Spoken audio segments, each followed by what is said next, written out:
tem. Boa noite, então.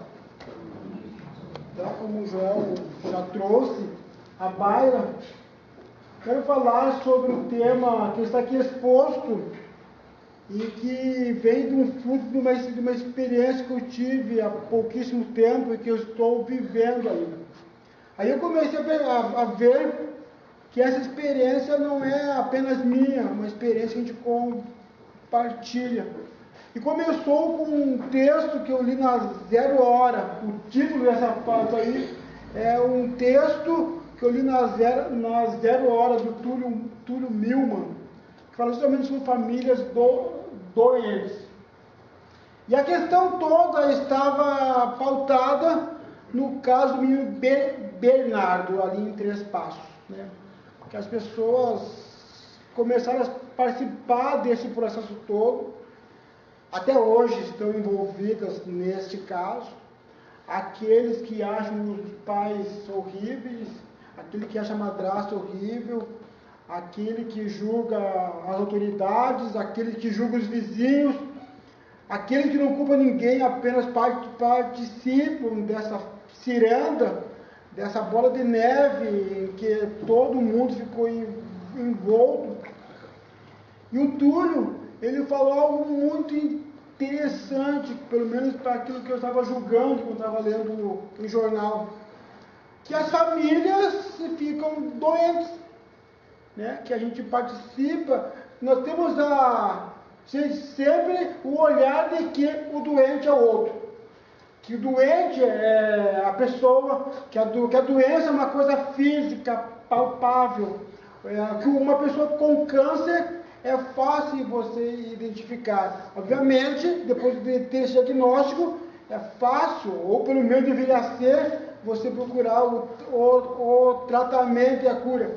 Mas quando o sintoma é imperceptível, quando você está naquele comportamento, naquela convivência diária, e não consegue perceber que o organismo em si, ele está doente. Aí quando você percebe, está em crise. E pelo que eu estive acompanhando nesse processo todo, as pessoas, as famílias têm isso. E não poderia ser diferente depois agora, analisando sobre os olhos do Evangelho. O que esperar de espíritos que estão encarnados para evoluir, para se aprimorarem? É normal que dessas imperfeições, se nós somos espíritos e somos imperfeitos enquanto organismo físico, juntando as nossas imperfeições numa célula maior chamada lar, essa célula também precisa de tratamento e acompanhamento. E são coisas que a gente vai convivendo e só depois percebe. Então eu estava ouvindo uma palestra ontem na internet, e o palestrante trouxe assim: nós somos os arquitetos das nossas próprias aflições. Querendo dizer que as pessoas, elas começam a cavar, a buscar motivos para serem infelizes. E que esses motivos, às vezes, não passam pelo seu consciente. A hora pretende atender às demandas da moda. Ora pretende atender às demandas de consumo. Ora o carro é mais importante. Ora a joia, o cabelo pintado, a unha feita, a escola dos filhos tomam uma magnitude que não é tão magna assim. E então o homem começa a ficar aflito. Então o trabalho que deveria ser para consumir, para lhe dar sustância, acaba sendo pouco. Ele tem que procurar uma outra fonte, um outro recurso, e acaba sendo uma fonte inesgotável de necessidades. Ou seja, nós vamos arquitetando as nossas aflições cotidianas, até o momento que uma erupção rompe a pele, machuca, aí você acorda. Quem sabe esse nível de estresse que eu estou vivendo agora não é por conta das atividades que eu tenho demais. Por que eu tenho atividade demais? Porque minhas necessidades são demais. Por que eu tenho necessidade demais? Porque o meu desejo de querer é muito grande. Que as pessoas que dependem de mim necessitam de cada vez mais. Esse dia eu ouvi, eu não, muitas pessoas veem, obviamente, um tênis de R$1.200.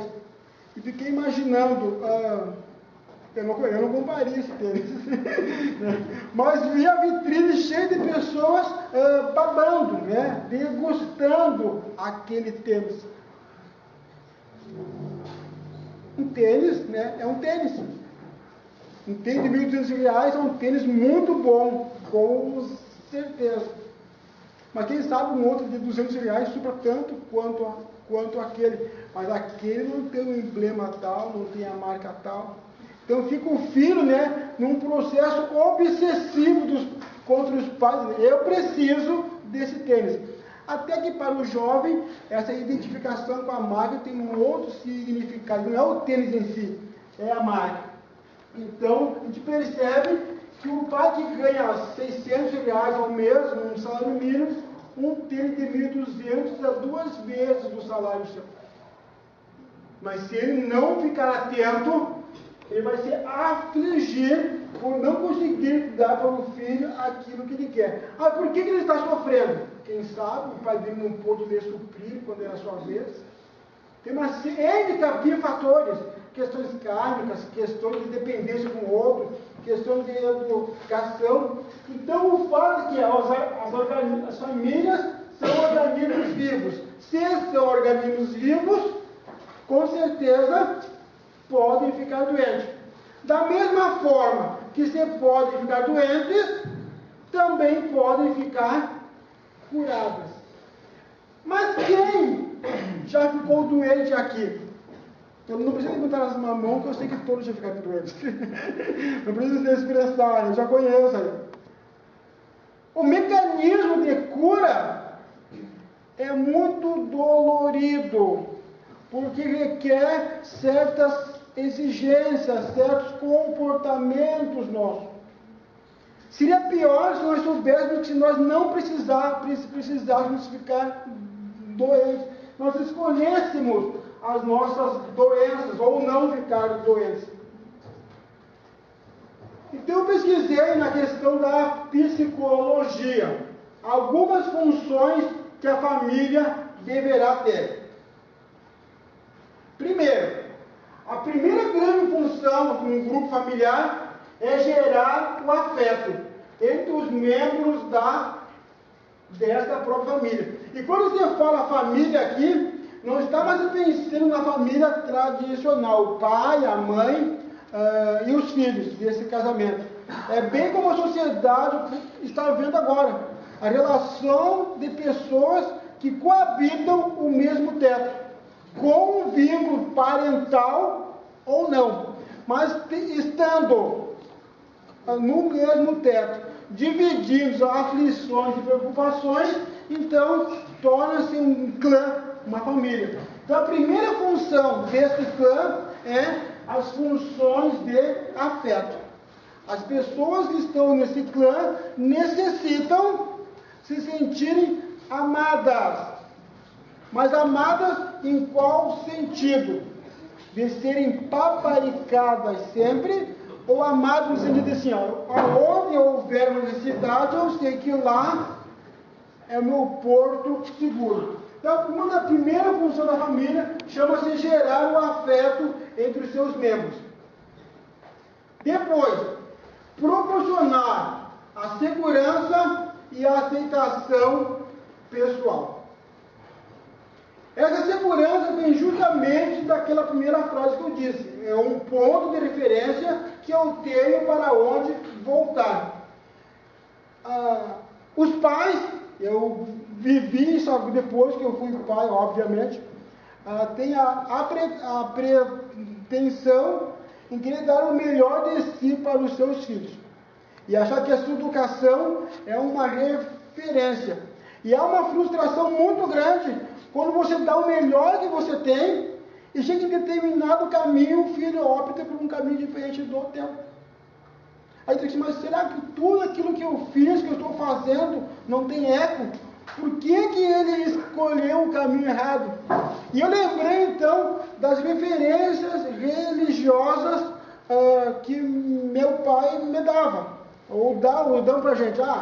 Meu pai vai na Umbanda, minha mãe vai na igreja católica. Esse é o núcleo que eu estava vivendo quando eu era pequeno. Então eu achava muito interessante ir nas festas de Umbanda com o pai, porque tinha coisa para criança, dia de Colo Damião, então era uma festa pra gente.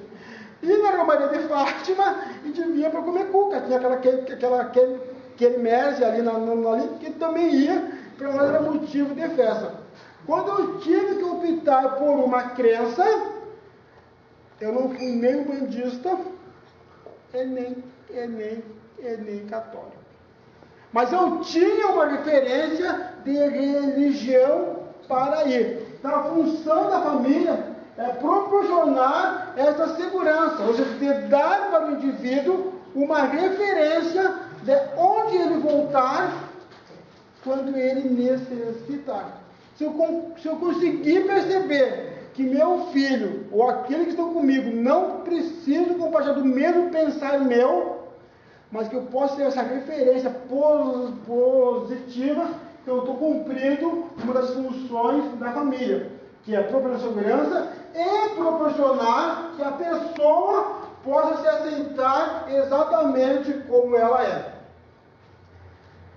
Depois, proporcionar a satisfação e sentimento de utilidade. Eu tenho que ser útil aonde eu estiver.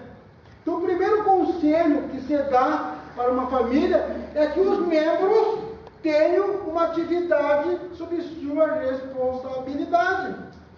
Parece besteira, que assim, o meu filho todos os dias tem que dar comida para os cães.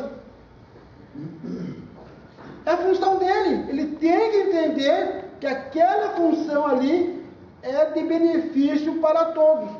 Alguns pais dizem assim, não, porque eu trabalhei muito quando eu era criança, agora eu quero que meu filho não trabalhe. Vocês conseguem imaginar uma vida de ócio?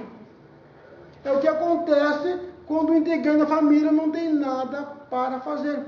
Estuda quando quer, se quiser, come o que quiser, quando quer.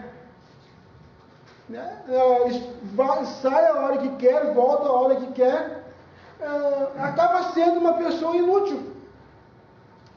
E a responsabilidade do mais adulto dessa relação é: você tem que ser útil. O que você faz contribui para que todo esse grupo tenha sucesso. Nas sociedades as coisas são assim. O Grupo Espírita Bezerra Menezes é um exemplo que eu posso chamar vivo disso. Nós somos trabalhadores, mas nós precisamos nos sentir úteis à causa que estamos abraçando. O outro ponto a se pensar na questão para a família, assegurar a continuidade das relações. Proporcionar estabilidade e socialização. Ou seja, as pessoas têm que ter na família a capacidade de conviver com os seus conflitos e dentro dessa convivência, da sua individualidade, tem que saber, o outro precisa ser respeitado. Se eu tenho 2 filhos, um deles gosta de música alta, mas os 2 moram dormem no mesmo quarto, obviamente que aquele quarto não pode ter música alta. Porque preciso me sociabilizar e a sociabilização necessita do respeito ao outro. Então são bens comuns. Um gosta de rock, um gosta de funk. Se é que isso é possível, nessas gerações. Mas os 2 não podem botar música alta ao mesmo tempo, porque os pais não gostam. E essas referências precisam ser dadas. Antigamente era só dizer, eu não quero. Muitos conviveram nesse princípio, eu não quero. Hoje em dia as coisas precisam ser negociadas. Quem sabe tu não escuta no 10, escuta no 7. Ou você escuta agora, eu escuto depois. Quando eu era criança, ou eu escutava, ou eu escutava baixo, ou eu escutava. E aquilo que é um grande medo para os pais modernos, que é impor a autoridade e o sentimento do que é correto. Tenho vivido isso muito nos últimos dias. Porque se questiona que pais dessa maneira são pais autoritários e andam em marcha contrária àquilo que o mundo diz que precisa ser feito. Só que percebe que todos os diálogos que eu li, que impor a autoridade é necessário. O meu pai me deu o seguinte coisa: nenhum galinheiro não pode ter 2 galos cantando. Num português assim, gaúcho, né? Num galinheiro não pode ter 2 galos cantando. Então, se todo mundo tem a função específica, que se pai é pai, pais são pais e filhos são filhos, são os pais que cantam. Os filhos são frango. Quando quiserem cantar nesse galinheiro, tem que fazer o próprio galinheiro deles. E os pais modernos têm essa dificuldade de se perceberem enquanto autoridade. Autoridade não é despotismo, não tem que ser déspota, não tem que ser cruel, mas tem que dizer, a partir de hoje as coisas serão desta maneira, porque eu pai, ou eu mãe, ou eu família, decidir, porque é melhor para todo mundo, porque é o consensual, porque nós somos os adultos, e a gente percebe que nos núcleos modernos, as pessoas têm temores em dizer que naquela casa quem canta é o galo. Tem medo. Parece que tem medo que os filhos os afrontem. E isso é percebível de longe. Não quer dizer que a partir de hoje você tem que chegar na casa de vocês e se acabou tudo. Né? A partir de hoje eu vou entrar aqui. Não, as coisas novamente precisam ser negociadas. Aí me vem essas coisas. As lâmpadas elétricas, embora sejam do mesmo aspecto e tamanho, podem variar conforme a capacidade de reter e distribuir a corrente de usina, pois uma lâmpada de 25 volts é implicitamente inferior a uma iluminação a uma lâmpada de 200 volts. Isso quer dizer o quê? Se nós associássemos a doutrina espírita? O que vocês deduzem? Não entendi nada de lâmpadas. Que numa casa, nem todas as lâmpadas são iguais, mas todas iluminam a mesma casa. Na questão da família kármica e espírita, é o mesmo princípio. Há nesse núcleo familiar espíritos muito evoluídos e espíritos menos evoluídos. E esse conflito entre o quase perfeito, eu posso dizer, e aquele que está indo para a perfeição, é que vai criar uma mudança no quase perfeito. Se eu botar uma lâmpada de 200 volts aqui, ela vai iluminar todo esse salão? Não. Se eu botar uma de 200 volts aqui, uma de 25, uma vai complementar a outra e o salão ficará mais claro. Quem sabe não ficará na luminosidade ideal, mas não ficará um salão às escuras. O que isso quer dizer aqui? Que os seres humanos precisam perceber que cada um de nós tem uma voltagem específica, uma luminosidade específica, um clarão que lhe é próprio. A gente não consegue perceber que às vezes aquela lâmpada de 25 volts é o máximo que ela está dando. Ela não consegue dar mais do que 25, só pode dar 25, às vezes dá 24. Mas a gente vai, ambiciona que ela tem que dar 40. E está aquém da sua capacidade. E uma das nossas funções é descobrir justamente quem pode dar e quando pode dar. Dia desses eu tive uma reunião lá em casa com os meus filhos.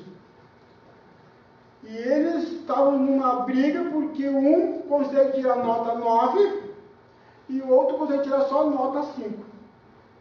E o que tira 9 disse, mas isso é muito injusto, porque tu me cobra para que eu possa tirar 9.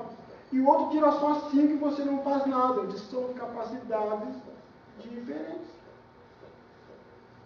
Você tirar 9 é muito fácil para você tirar 9.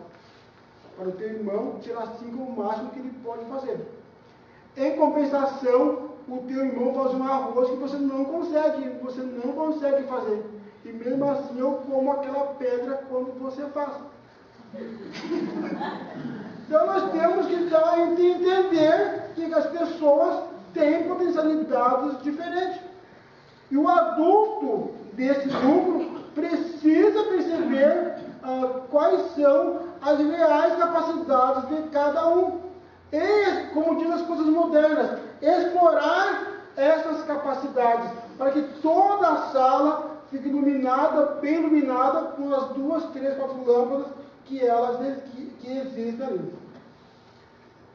Dia desses eu fui numa palestra em Porto Alegre, em que a pessoa disse assim, esta geração, a geração dos meus filhos, não a minha, é a primeira geração de pessoas livres, que realmente agora elas podem escolher o que fazer, escolher a hora de casar, a hora de não casar, se casar pode separar, se não gostou não precisa comer. Vocês devem, os mais velhos da minha idade, um pouquinho mais, devem lembrar que cada vez que na casa de uma prima parenta, que a comida era ruim, o que fazia a mãe? Olhava e já come. Come tudo. E você comia. Faz isso hoje para o teu filho. Então essa geração é uma geração que tem escolhas. E nós temos que saber entender essas possibilidades de escolha que ela possui. Então, não podemos educá-los da mesma maneira que nós fomos educados, porque são coisas diferentes. Eu lembro então que a pessoa fala assim, há 3 tipos de problemas. Problemas simples, problemas complicados e problemas complexos. Antigamente eram apenas problemas simples. Problemas simples requerem soluções simples. É minha geração. A geração de quando eu era criança. Problema simples é fazer um bolo. 3 ovos, 3 xícaras de farinha, 2 xícaras de açúcar, né? Uma colher de fermento, um pouco de leite morno, manteiga. Mexe tudo, coloca sal. Não deu certo. Pega aquele bolo, ou come, lá em casa não tem esse bolo ruim, que são muitos, mas nós colocamos o bolo fora e repete essa receita e faz tudo de novo. Problemas simples, soluções simples. Não deu certo, repete. Problemas complicados. Quero mandar uma nave para Marte, uma sonda para Marte. Estuda a parábola, estuda o ângulo, estuda a gravidade, uma série de problemas simples resolve um problema complicado. Então, o problema complicado requer uma série de soluções simples que juntas se tornam mais difíceis de serem entendidas. Bolo aqui, quase todos ou todos conseguem fazer. Mandar uma nave para Marte, não acredito que alguém consiga hoje. Não que não possa. Hoje, aqui não consegue. É um problema complicado para nós. E problema complexo do século XXI chama-se educar filhos. Por exemplo, são duas crianças, tem dois filhos na sua casa, apenas 2. Tu consegue educar de forma igual? Por que não? Porque são pessoas diferentes. Então, a solução que tu dá para um não é a solução que tu dá para outro. Né? Você tem que ser uma série de recursos e artimanhas para tentar entendê-lo e dar a solução mais próxima do que daquela que seja certa. E mesmo assim, no problema complexo, há a possibilidade de você não dar a resposta certa. Então você pode pensar na melhor solução e a sua resposta pode estar à contramão daquilo que realmente a solução precisa. Então hoje nós vivemos essa geração dos problemas complexos. Nós não conseguimos ter a solução certa. Educação, criação, manutenção não é uma coisa que o meu exemplo possa servir de solução para vocês. Nem aquilo que vocês têm pode vir de referência, de solução para mim. Ela pode servir como referência para uma solução. E nós fomos criados, nós, geração de pais, a solução de problemas que era fácil de entender. Encontrávamos nos livros, sabíamos a fórmula, fazíamos prova, tirávamos notas.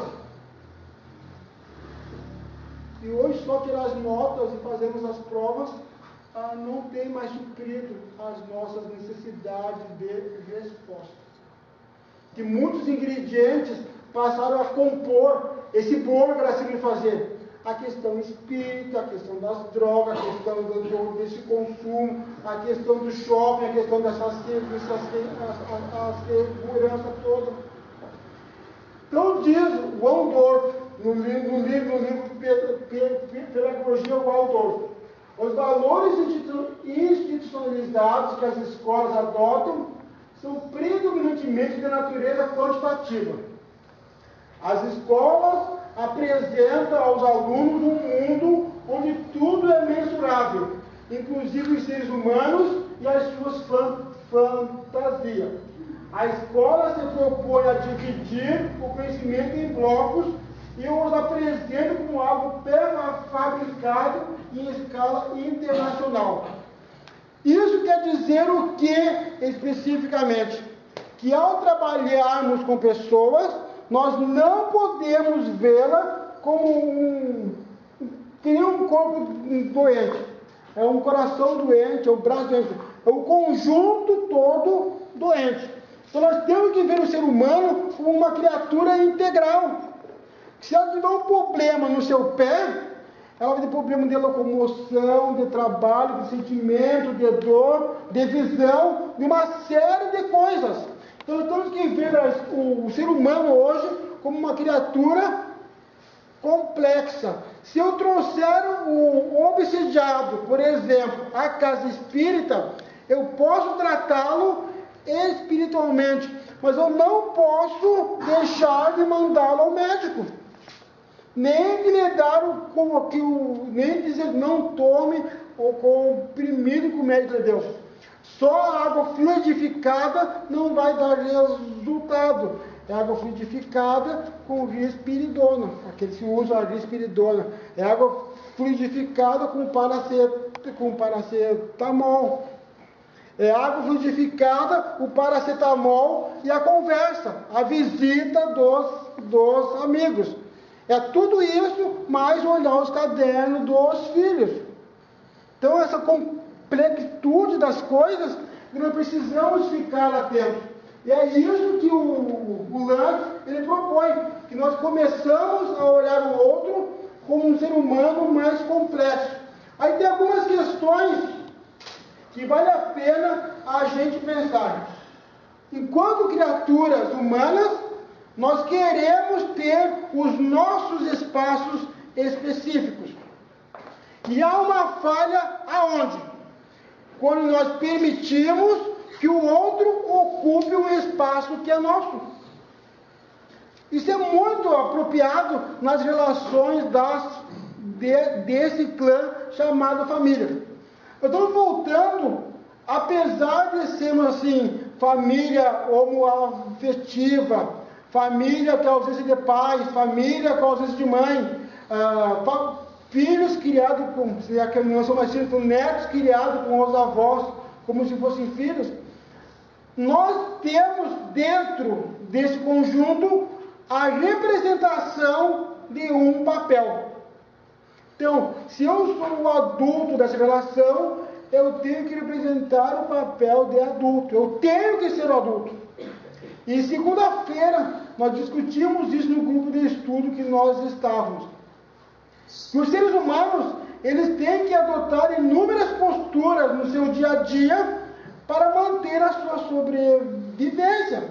Eu tenho que ser pai, tem que ser o papel de marido, tem que ser o papel de profissional, tem que ser o papel de estudante, tem que ser o papel de cidadão, tem que ser inúmeros papéis que eu não preciso representar, mas são papéis que eu preciso desempenhar. Em essência, o Roberto continua sendo o mesmo, mas eu não posso adotar, por exemplo, uma postura na casa espírita tão idêntica à postura que eu adoto na minha casa. Porque aqui eu estou desempenhando um papel de expositor. Na minha casa, eu estou desempenhando o papel de pai. Depois que eu fechar a porta do meu quarto, eu deixo de ser pai para ser marido. Depois eu volto a ser o provedor. Quando eu abrir a porta do quarto, eu vou ser o provedor desta família. Então, esse conflito de papéis que eu desempenho no meu dia a dia não pode me levar a um desequilíbrio por não reconhecer qual é a minha principal tarefa aqui na Terra. Se eu sou pai, eu tenho que ser pai. E eu preciso ter essa consciência. Mas essa consciência, ela vem pelo amadurecimento. Então, o Lance fala, é preciso que o ser humano desempenhe o papel e ocupe esse papel. Se eu, na função de pai, sou omisso, meu filho cresce, qual papel que ele vai querer desempenhar? O papel de pai, que é o papel que está vago. Quer dizer, o outro só vai ocupar o espaço se eu deixar que ele ocupe, ou se eu for omisso. Isso é a volta a um conceito tradicional de educação. Aí nos vem Emmanuel, no livro Consolador, com a questão que inversa. A melhor escola que nós temos é o lar. É onde as criaturas devem receber as bases do consentimento e do caráter. Os estabelecimentos de ensino no mundo devem instruir, mas só o Instituto da Família pode educar. E é por essa razão que a faculdade poderá fazer o cidadão, mas somente o lar poderá fazer o homem. Isto é um pensamento positivista nos conceitos filosóficos, mas muito válido nos dias de hoje. Isso nos dá exatamente a dimensão do que é o papel do lar. E essa relação de espíritos imperfeitos coabitando o mesmo teto gera uma relação de conflito. Essa relação de conflito quer dizer que em algum momento alguém vai ter que impor a sua vontade sobre o outro. Quem vai impor a vontade sobre o outro? Atualmente é o mais forte, como deveria ser o mais sábio. Quem deveria ser o mais sábio? Aquele que viveu mais. Encarnado. Nós estamos na casa espírita, falando da questão milenar dos espíritos. Ou seja, aos adultos confere conduzir as rédeas das relações do lar, até que todos sejam adultos e as decisões possam ser, obviamente, discutidas. As expectativas de comportamento, de obrigação e de direitos que estão associados a uma dada posição na família ou a um grupo social. Isso leva o quê? A uma socialização da criança, o cuidado com a criança, um papel de suporte dessa família,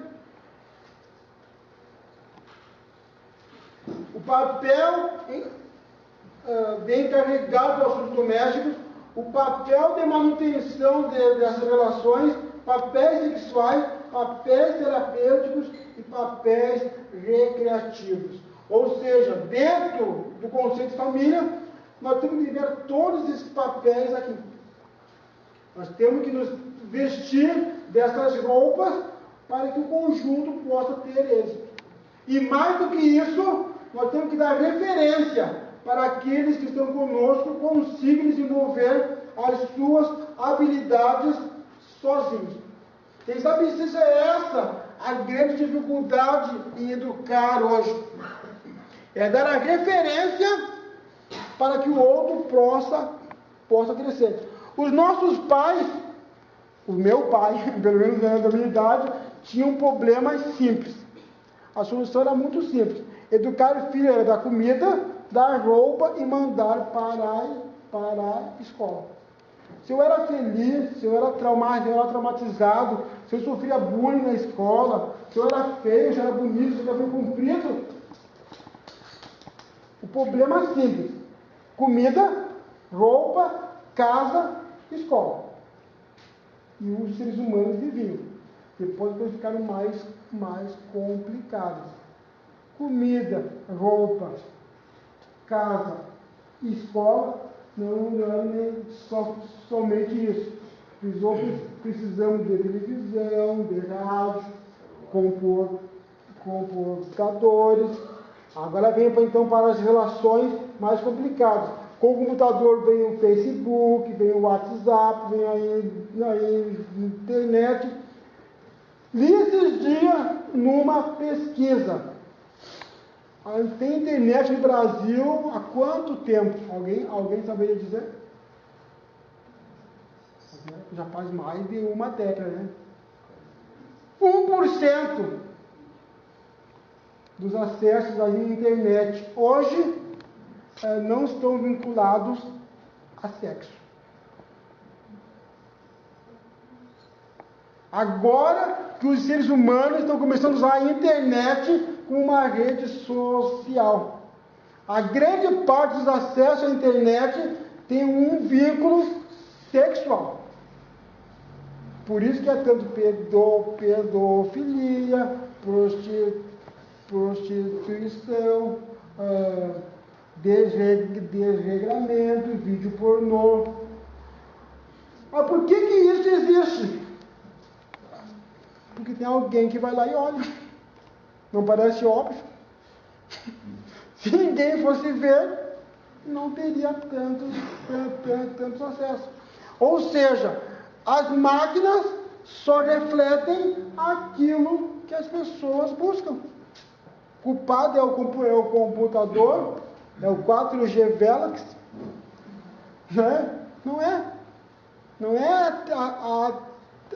essa TV o culpado.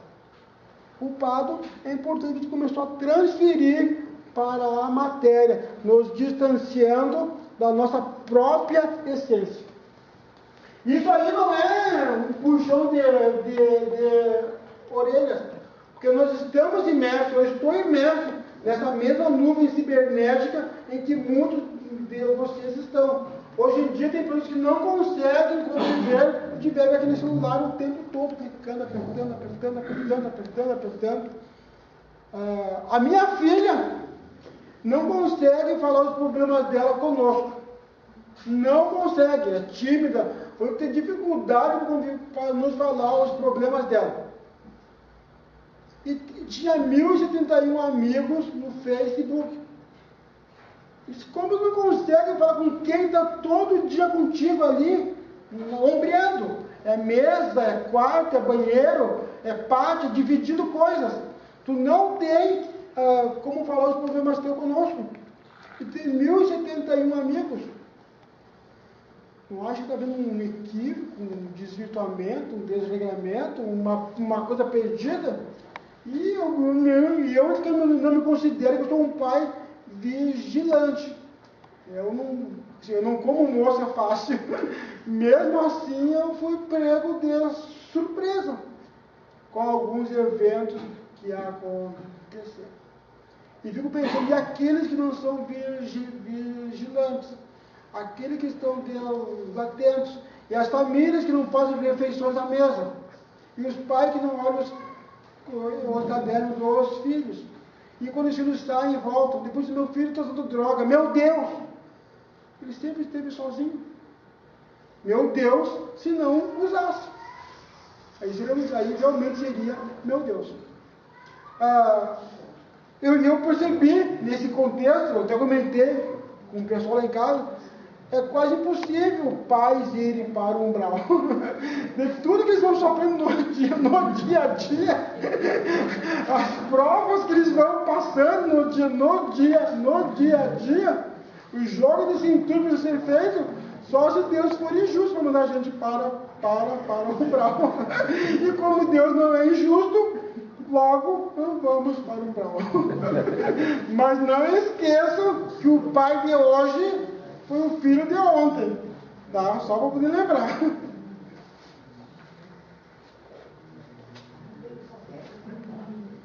Nos dias de Joana de Ângeles, o destino da sociedade está indissoluvelmente ligado ao destino da família.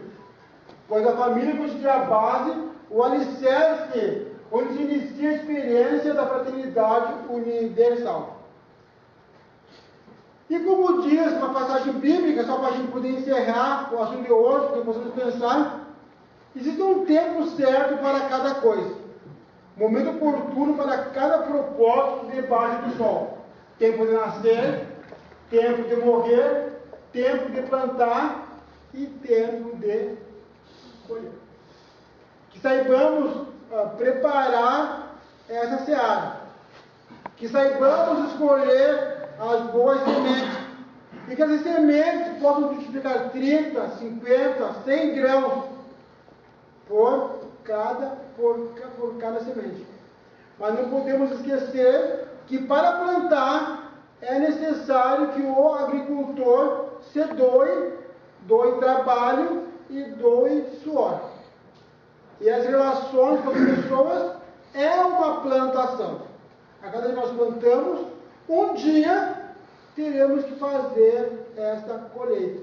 Então que possamos colher então bons frutos. Muito obrigado pela atenção e até a próxima sexta-feira, se Deus quiser.